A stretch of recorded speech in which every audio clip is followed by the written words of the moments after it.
नमस्कार। UP PCS की मुख्य परीक्षा के लिए आंसर राइटिंग गाइडेंस प्रोग्राम में आपका स्वागत है। आज के इस एपिसोड में ज्योग्राफी से दो क्वेश्चंस लिए हैं और उन दो क्वेश्चंस में क्या फॉर्मेट होना चाहिए, क्या कंटेंट होना चाहिए, इस बात को हम लोग समझेंगे। पहला प्रश्न है, ज्वालामुखी उद्गार के कारणों का वर्णन कीजिए तथा उसके लावा के निक्षेपण से बने आंतरिक स्थल रूपों का वर्णन कीजिए। ये प्रश्न है। इस प्रश्न को पढ़ के बहुत आसानी से आप लोग समझ पा रहे होंगे कि इस प्रश्न के दो भाग हैं। पहला भाग है ज्वालामुखी के उद्गार के कारणों का वर्णन कीजिए, तो एक तो यहां तक हो गया। और दूसरा भाग है ज्वालामुखी से निसृत लावा के निक्षेपण से बने प्रमुख आंतरिक स्थल रूपों का वर्णन कीजिए। और दूसरे भाग में आप लोग देखेंगे कि एक कीवर्ड लिखा हुआ है, कीवर्ड है आंतरिक स्थल रूपों का वर्णन कीजिए। अब यहाँ पर आंतरिक स्थल रूप जो लिखा हुआ है, इसका मतलब क्या है, पहले ये समझ लीजिएगा।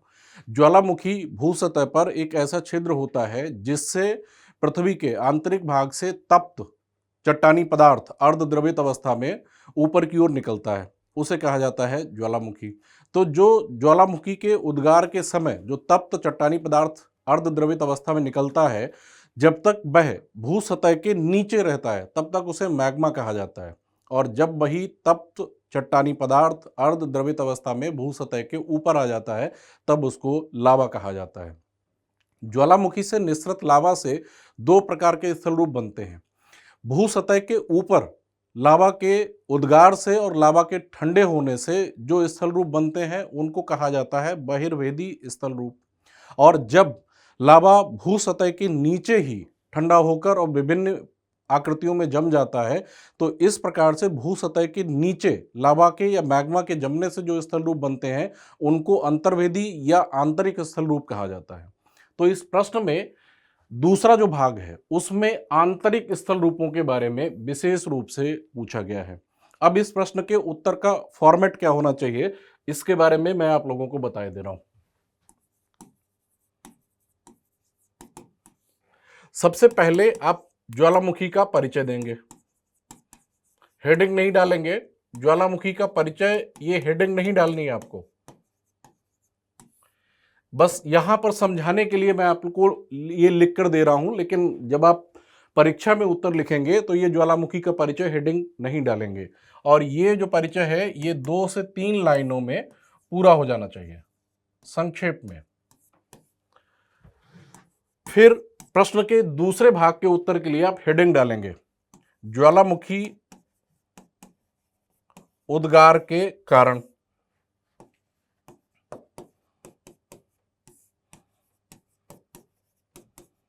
और ज्वालामुखी उद्गार के जो 3-4 कारण होते हैं उनको पॉइंट वाइज या नंबर डालकर सब हेडिंग के रूप में आप बताएंगे। इसके बाद प्रश्न का जो दूसरा भाग है उसके उत्तर के लिए आप हेडिंग डालेंगे। मैं निशान लगाए दे रहा हूं, इसकी हेडिंग ये रहेगी, ज्वालामुखी उद्गार के कारण। और ज्वालामुखी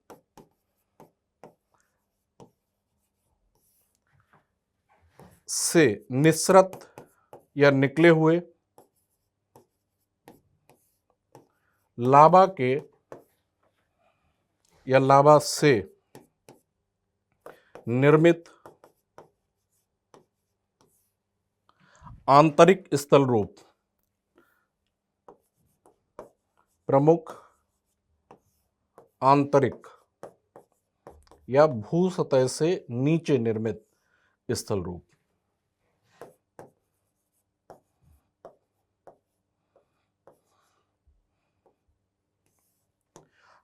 ये भी आपको हेडिंग डालनी है।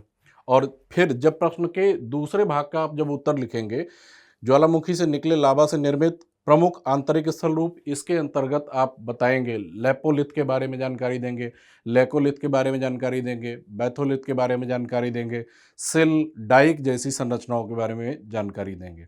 और इसके साथ साथ ये भी ध्यान रखना है कि ज्योग्राफी एक ऐसा विषय है कि जिसके प्रश्न में अगर विशेष रूप से मांग ना की गई हो चित्र की या मानचित्र की, तब भी अगर गुंजाइश हो तब भी, मांग ना होने पर भी आपको मानचित्र या जो इमेज हो गई, कोई ग्राफ हो गया, कोई फ्लो चार्ट हो गया, उसको बनाकर ही अपना उत्तर पूरा करना चाहिए। इससे क्या होगा कि आपके उत्तर का वैल्यू एडिशन होगा। और जहाँ पर सिलेक्शन के लिए आधा नंबर 1 नंबर भी इम्पॉर्टेंट होता हो या कट थ्रोट कंपटीशन होता हो, वहाँ पर आधा नंबर 1 नंबर भी बहुत ज़्यादा महत्व रखता है।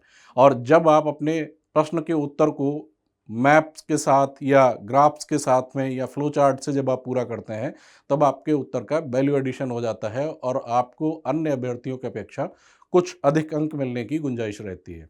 तो जैसे इस प्रश्न में ध्यान से देखेंगे, तो कहीं भी किसी ग्राफ, किसी फ्लो चार्ट की विशेष रूप से मांग नहीं की गई है।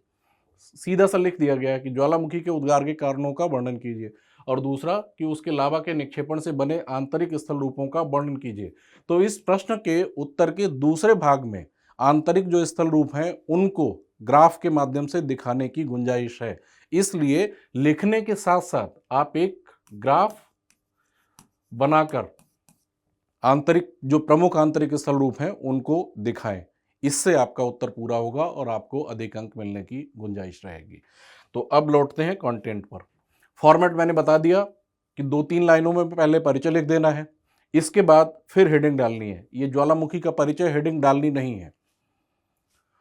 ज्वालामुखी ज्वालामुखी एक भूवैज्ञानिक संरचना है या पृथ्वी की सतह पर एक छिद्र है जिसमें पृथ्वी के अंदर स्थित पिघले हुए पदार्थ, मैग्मा, गैस और राख का उत्सर्जन या ऊपर की ओर उद्गार होता है। जब ये पदार्थ सतह पर आता है तब इसे लावा कहा जाता है, और ये प्रक्रिया पृथ्वी की आंतरिक गतियों के कारण होती है जो समय समय पर ज्वालामुखी विस्फोट के रूप में प्रकट होती हैं। तो इसको और भी एवरेज किया जा सकता है, इसको और भी संक्षिप्त करके 2-3 लाइनों में लिखा जा सकता है।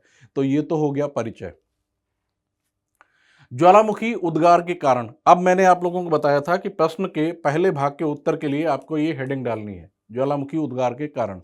तो आप हेडिंग डालेंगे और ज्वालामुखी उद्गार के कारणों को चाहे तो ABCD करके, चाहे 1 2 3 4 करके नंबर डाल के, जैसे भी आप कंफर्टेबल हो वैसे आप उद्गार के कारणों को लिखेंगे। पहला कारण हो गया प्लेट विवर्तनिकी। प्लेट विवर्तनिकी सिद्धांत तो वैसे बहुत बड़ा है, लेकिन प्लेट विवर्तनिकी से ज्वालामुखी की व्याख्या कैसे की जाती है इसको संक्षेप में समझ लीजिए। आप लोगों ने पढ़ा होगा कि जो स्थल मंडल है वह विभिन्न छोटी बड़ी प्लेटों से मिलकर बना हुआ है और वे प्लेटें एक दूसरे के सापेक्ष गतिशील हैं। जब वे प्लेटें एक दूसरे के सम्मुख आती हैं, अभिसरण होता है, तब भी जो उनकी टक्कर से चट्टानी जो पदार्थ होता है वह पिघलता है और वह ज्वालामुखी उद्गार के रूप में ऊपर भू सतह पर प्रकट होता है। तो अभिसरण से भी, प्लेटों के अभिसरण से या कन्वर्जेंस से भी ज्वालामुखी का उद्गार होता है। इसके साथ साथ जब प्लेटें एक दूसरे से विलगित होती हैं, एक दूसरे से पृथक होती हैं, तो भू सतह के ऊपर दबाव कम होने से पृथ्वी के आंतरिक भाग से मैग्मा ऊपर की ओर प्रकट होता है। इससे भी ज्वालामुखी का उद्गार होता है। ये बात आप प्लेट विवर्तनिकी के माध्यम से समझा देंगे। अगला है संवहन धारा। संवहन धाराओं के चलते भी ज्वालामुखी का उद्गार होता है। पृथ्वी के आंतरिक भाग में मेंटल के क्षेत्र में संवहन धाराओं के रूप में जो चट्टानी पदार्थ है वह अत्यधिक ताप होने के चलते वह अर्धद्रवित अवस्था में संवहन धाराओं के रूप में ऊपर की ओर उठता है। लिखा हुआ है पृथ्वी के मेंटल में स्थित उच्च तापमान वाली संवहन धाराएं मैग्मा को ऊपर की ओर धकेलती हैं, और जब ये मैग्मा क्रस्ट में दरारों के माध्यम से बाहर निकलता है तो ज्वालामुखी विस्फोट हो सकता है। उच्च तापमान और दबाव। पृथ्वी की सतह के नीचे मैग्मा उच्च दबाव में होता है, और जब भू सतह पर यह दबाव कम होता है तो पृथ्वी के नीचे से जो मैग्मा होता है वह भू सतह पर ऊपर की ओर उद्गारित होता है। एक कारण है ये। जलवाष्प और गैसों का प्रभाव। मैग्मा में फंसी गैसें जैसे जलवाष्प, कार्बन डाइऑक्साइड, सल्फर डाइऑक्साइड अत्यधिक दबाव उत्पन्न करती हैं, और जब ये गैसें सतह के निकट पहुंचती हैं तो उनका अचानक विस्तार विस्फोटक ज्वालामुखी को जन्म देता है। तो ये कुछ कारण हो गए जिनके चलते भू सतह पर ज्वालामुखी का उद्गार होता है, और इतने कारणों को लिखने के साथ प्रश्न का जो पहला भाग था वह यहाँ पर पूरा हो जाता है। अब ज्वालामुखी के लावा से बने प्रमुख आंतरिक स्थल रूप। अब जैसा कि पहले ही मैंने आप लोगों को बता दिया था कि ज्वालामुखी के लावा से 2 प्रकार के स्थल रूप बनते हैं। कुछ ऐसे स्थल रूप होते हैं जो भू सतह के नीचे ही बन जाते हैं या भू सतह के नीचे ही लावा के जमने से बनते हैं, जैसे लैकोलिथ हो गया, फैकोलिथ हो गया, बैथोलिथ हो गया, सिल हो गया, डाइक हो गया। ये सब ऐसे स्थल रूप हैं जो भू सतह के नीचे ही लावा के जमने से बनते हैं। और कुछ ऐसे स्थल रूप होते हैं जो लावा के भू सतह के ऊपर जमने से, ठंडे होने से बनते हैं। प्रश्न को अगर ध्यान से पढ़ेंगे तो आप देखेंगे कि प्रश्न में विशेष रूप से पूछा था आंतरिक स्थल रूपों का वर्णन कीजिए। तो अब हमें यहां पर आंतरिक स्थल रूपों के बारे में बताना है। जब लावा क्रस्ट के भीतर या भूपर्पटी के नीचे ही जमकर ठंडा हो जाता है तो जो विभिन्न प्रकार के जो स्थल रूप बनते हैं उनको आंतरिक स्थल रूप या अंतर्वेदी स्थल रूप भी कहा जाता है। इंग्लिश में इंट्रूसिव लैंडफॉर्म्स कहा जाता है। ये बात आपने लिख दी और इसमें बता भी दिया कि मुख्य रूप से बैथोलिथ, लैकोलिथ, सिल, डाइक, फैकोलिथ इत्यादि स्थल रूपों का निर्माण होता है। बैथोलिथ, अब बैथोलिथ के बारे में आपने जानकारी दे दी। यदि मैग्मा का बड़ा पिंड भूपर्पटी में अधिक गहराई पर ठंडा हो जाए तो ये एक गुंबद के आकार में विकसित हो जाता है। अनाच्छादन प्रक्रियाओं के द्वारा ऊपरी पदार्थ के हट जाने पर ही ये धरातल पर प्रकट होते हैं, विशाल क्षेत्र में फैले होते हैं और कभी कभी इनकी गहराई भी कई किलोमीटर तक होती है। ये ग्रेनाइट के बने पिंड हैं, इन्हें बैथोलिथ कहा जाता है जो मैग्मा भंडारों के जमे हुए भाग हैं। आप यहाँ पर देखेंगे ये वाले जो सबसे निचले भाग में है ये बैथोलिथ कहे जाते हैं। लैकोलिथ, गुंबदनुमा विशाल अंतर्वेदी चट्टानें जिनका तल समतल व एक पाइप रूपी वाहक नली से नीचे से जुड़ा होता है। इनकी आकृति धरातल पर पाए जाने वाले मिश्रित ज्वालामुखी के गुंबद से मिलती है। अंतर केवल ये होता है कि लैकोलिथ गहराई में पाया जाता है और ये जानकारी एनसीईआरटी से ली गई है। कर्नाटक के पठार में ग्रेनाइट चट्टानों की बनी ऐसी ही गुंबदनुमा पहाड़ियां हैं। इसके अलावा लैपोलिथ, फैकोलिथ, सिल और डाइक इत्यादि। ऊपर उठते लावे का कुछ भाग क्षैतिज दिशा में पाए जाने वाले कमजोर धरातल में चला जाता है। यहाँ ये अलग अलग आकृतियों में जम जाता है। यदि ये तस्तरी के आकार में जम जाए तो लैपोलिथ कहलाता है। कई बार अंतर्वेदी आग्नेय चट्टानों की मोड़दार अवस्था में अपनति के ऊपर व अभिनत के तल में लावा का जमाव पाया जाता है। ये परतनुमा लहरदार चट्टानें एक निश्चित वाहक नली से मैग्मा भंडारों से जुड़ी होती हैं जो क्रमशः बैथोलिथ में विकसित होते हैं। ये ही फैकोलिथ कहलाते हैं। फैकोलिथ में क्या होता है, जो इस तरीके से मैग्मा जब इस प्रकार की, इसको कहा जाता है सिंक्लाइन, और इस जो ऊपर उठा हुआ जो भाग है इसको कहा जाता है एंटीक्लाइन।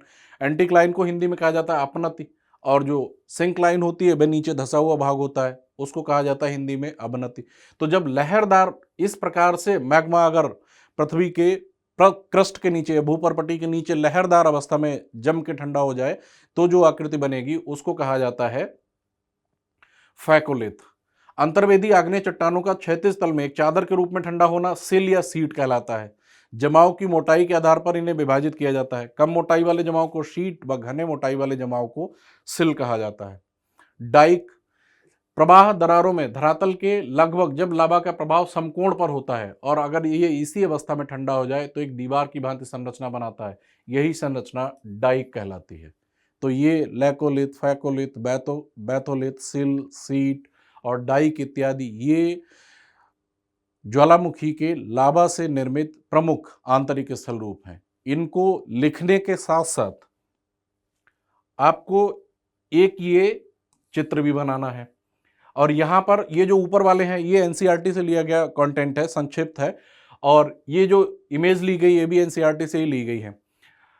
यहाँ से इस लाइन से ऊपर जो बने हुए हैं ये बहिर्भेदी हैं, बहिर्भेदी स्थल रूप या बाह्य स्थल रूप। इनको आपको नहीं बनाना है क्योंकि प्रश्न में बहिर्भेदी स्थल रूपों की मांग की ही नहीं गई है। तो आपको ये जो यहाँ पर दिया गया है, ये जो बहिर्भेदी बाह्य स्थल रूप हैं इनको नहीं बनाना है। आपको ये जो लाइन से नीचे के जो स्थल रूप हैं जैसे लैकोलिथ, सिल, डाइक, बैथोलिथ, इन सबको आपको बनाकर दिखाना है। और जैसा कि मैंने पहले ही बताया कि भूगोल के प्रश्नों में अगर विशेष रूप से प्रश्न में स्पष्ट रूप से ना लिखा हो किसी मानचित्र को बनाने के लिए या किसी इमेज या किसी चित्र को बनाने के लिए या फ्लो चार्ट को बनाने के लिए, और गुंजाइश हो कि मानचित्र को बनाकर या किसी चित्र को बनाकर, फ्लो चार्ट को बनाकर अपनी बात को समझाया जा सकता है, तो फिर आपको वहाँ पर फ्लो चार्ट, ग्राफ या फिर मानचित्र जरूर बनाना चाहिए। इससे आपको अन्य अभ्यर्थियों की अपेक्षा कुछ अधिक अंक मिलने की गुंजाइश रहेगी। तो ये एक इमेज है, इस इमेज को बनाकर आप ज्वालामुखी के लावा से निर्मित आंतरिक स्थल रूपों को दिखाएंगे। इस तरीके से आपका ये उत्तर पूरा हो जाएगा। निष्कर्ष लिखना चाहें तो लिखें और नहीं लिखना चाहें तो चित्र बनाकर आप समझा देंगे, उतने से ही पूरा हो जाएगा। निष्कर्ष अगर 1-2 लाइनों में लिखना चाहें तो लिख सकते हैं। आंतरिक ज्वालामुखी स्थलरूप पृथ्वी की भूगर्भीय गतिविधियों और पर्वत निर्माण की प्रक्रिया में महत्वपूर्ण भूमिका निभाते हैं। ये स्थलरूप धीरे धीरे क्षरण के कारण सतह पर आ सकते हैं और विभिन्न प्रकार की भू आकृतियों का निर्माण कर सकते हैं। इनका अध्ययन ज्वालामुखी गतिविधियों और पृथ्वी की आंतरिक संरचना को समझने में सहायक होता है। ये एक संक्षिप्त निष्कर्ष भी लिख सकते हैं। अगला प्रश्न उत्तर प्रदेश के भूगोल से संबंधित है। प्रश्न है, उत्तर प्रदेश को प्रमुख भौतिक प्रदेशों में विभाजित करते हुए इसके भाबर और तराई क्षेत्रों की भौगोलिक विशेषताओं का वर्णन कीजिए। अब इस प्रश्न को अगर आप ठीक से देखेंगे तो इस प्रश्न में भी 2 भाग हैं। पहला है उत्तर प्रदेश को प्रमुख भौतिक प्रदेशों में विभाजित करते हुए। तो पहला तो ये भाग हो गया कि उत्तर प्रदेश को प्रमुख भौतिक प्रदेशों में विभाजित करना है। कितने भौतिक प्रदेश हैं ये बताना है। अगला है इसके भाबर और तराई क्षेत्रों की भौगोलिक विशेषताओं का वर्णन कीजिए। पहला जो भाग है इसमें वर्णन नहीं करना है। उत्तर प्रदेश को प्रमुख भौतिक प्रदेशों में विभाजित करते हुए बस उत्तर प्रदेश के जो प्रमुख भौतिक प्रदेश हैं उनका सामान्य सा परिचय देना है, क्योंकि वर्णन के बारे में नहीं पूछा गया है। वर्णन किसका पूछा गया है? इसके भाबर और तराई क्षेत्रों की भौगोलिक विशेषताओं का वर्णन कीजिए। तो अब अगर इसमें अनुपात पर नजर डालें तो इसमें 40% या कहना चाहिए कि 30% हिस्सा आपको पहले वाले भाग पर ध्यान देना है और इसके भाबर और तराई क्षेत्रों की भौगोलिक विशेषताओं का वर्णन कीजिए। यहाँ पर वर्णन के लिए लिखा हुआ है और यहाँ पर सामान्य परिचय के बारे में है। तो पहले भाग में केवल सामान्य सा परिचय देना है और एक इमेज बनानी है और भाबर और तराई के बारे में डिटेल्ड एनालिसिस देना है। यहाँ पर डिटेल्ड एक्सप्लेनेशन की मांग भाबर और तराई के बारे में की गई है। तो प्रश्न में जिस तरीके से प्रश्न को पूछा गया है तो प्रश्न में शब्दों का अनुपात कैसा रखना है, प्रश्न को पढ़ के ही ये समझा जा सकता है। तो यहाँ पर प्रश्न में पहले भाग में केवल सामान्य सा परिचय देना है और एक उत्तर प्रदेश का मानचित्र बनाना है और उस मानचित्र पर उत्तर प्रदेश के प्रमुख जो भू आकृतिक प्रदेश हैं उनको दिखाना है और दूसरे भाग में भाबर और तराई के बारे में विस्तृत जानकारी देनी है। अब यहां पर देखेंगे उत्तर, यहां से शुरुआत होती है उत्तर की। उत्तर प्रदेश को उसकी भौगोलिक विशेषताओं के आधार पर निम्नलिखित प्रमुख भौतिक प्रदेशों में विभाजित किया जा सकता है। पहला क्षेत्र है भाबर और तराई का क्षेत्र, जो हिमालय की शिवालिक रेंज से जो लगा हुआ क्षेत्र है वह भाबर और तराई का है। दूसरा गंगा यमुना का मैदानी भाग है और तीसरा क्षेत्र है बुंदेलखंड का पठार तथा विंध्य तथा दक्षिणी पठारी क्षेत्र। और इन तीनों ही क्षेत्रों को आपको मानचित्र पर दिखाना है। ये जैसे एक मैंने इंटरनेट से ये एक इमेज डाउनलोड की है, इसमें आप देखेंगे ये उत्तर प्रदेश के मानचित्र पर ये वाला जो क्षेत्र है ये भाबर तराई का क्षेत्र है। वैसे तो इसमें पूरा यहां से यहां तक दिया गया है, इसमें भी 2 भाग हैं। इस भाबर तराई के क्षेत्र में भी 2 भाग हैं। जो ऊपर वाला क्षेत्र है ये भाबर का क्षेत्र है और जो निचली वाली जो पट्टी है ये तराई की पट्टी है। तो ये भाबर और तराई का क्षेत्र हो गया। यहां से लेकर यहां तक का जो पूरा आप विस्तार देख रहे हैं ये गंगा यमुना का मैदानी भाग हो गया।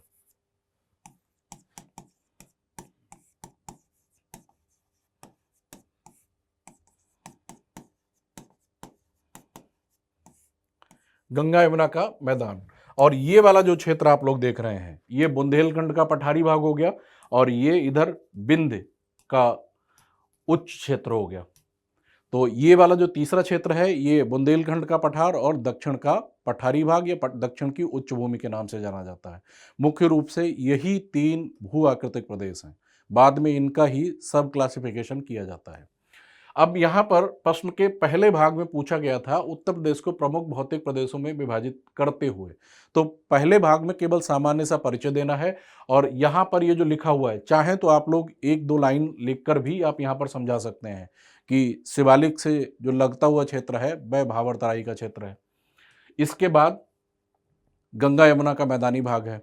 इसके बाद बुंदेलखंड का पठार तथा विंध्य और दक्षिणी पठारी क्षेत्र है। तो 1-1, 2-2 लाइनें लिख के आप इनका परिचय दे सकते हैं और ये वाला मानचित्र बना सकते हैं। इसके बाद अब चलते हैं भाबर और तराई के विस्तृत वर्णन के लिए। पहला है भाबर का क्षेत्र। और दूसरा है तराई का क्षेत्र। यहाँ पर हमने इस मानचित्र को बनाया तब हमने देखा था कि यहाँ पर ये वाला जो क्षेत्र था, जो पट्टी थी ये ऊपर वाली, मैं इसकी एक कॉपी ले रहा हूँ।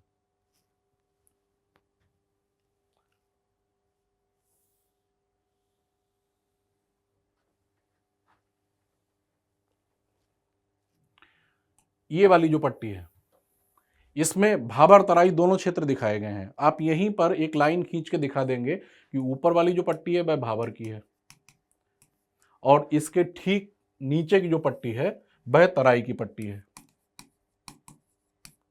अलग अलग दिखा देना ही ज्यादा बेहतर होगा। जो यहां से जो ऊपर वाला भाग है वह भाबर का है और भाबर के दक्षिण में तराई का क्षेत्र है। ये मानचित्र पर आप दिखाएंगे और उसके बाद यहाँ पर जानकारी डिटेल्ड लिखेंगे। है क्या भाबर क्षेत्र और तराई क्षेत्र, समझ लीजिए। हिमालय से निकलने वाली जो नदियां हैं वे नदियां जब शिवालिक के निचले भागों में आती हैं तब वे अपने साथ लाए हुए विशाल आकार के अवसादों का निक्षेपण करती हैं शिवालिक की तलहटी के निकट। तो जो भाबर का क्षेत्र है उसमें बड़े बड़े आकार के पत्थर या बड़े आकार के पर्वतीय चट्टानी अवसाद पाए जाते हैं और इस भाबर के क्षेत्र में केवल बड़ी नदियां ही सतह पर दिखाई देती हैं। जो छोटी नदियां होती हैं वे भाबर के क्षेत्र में बड़े अवसादों के नीचे उनका जल विलुप्त हो जाता है। और भाबर के दक्षिण का जो क्षेत्र है वह क्षेत्र तराई का क्षेत्र है।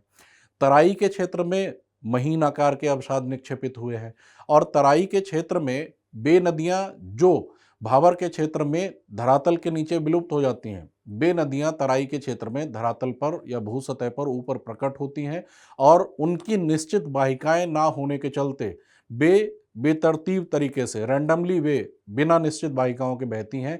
इस वजह से एक दलदली क्षेत्र का निर्माण होता है, अत्यधिक आर्द्रता वाले अत्यधिक नमी वाले क्षेत्र का निर्माण होता है, उसी को तराई कहा जाता है। और इन्हीं सब बातों को एक्सप्लेन करके आपको लिख देना है। तो हेडिंग डालेंगे भाबर क्षेत्र।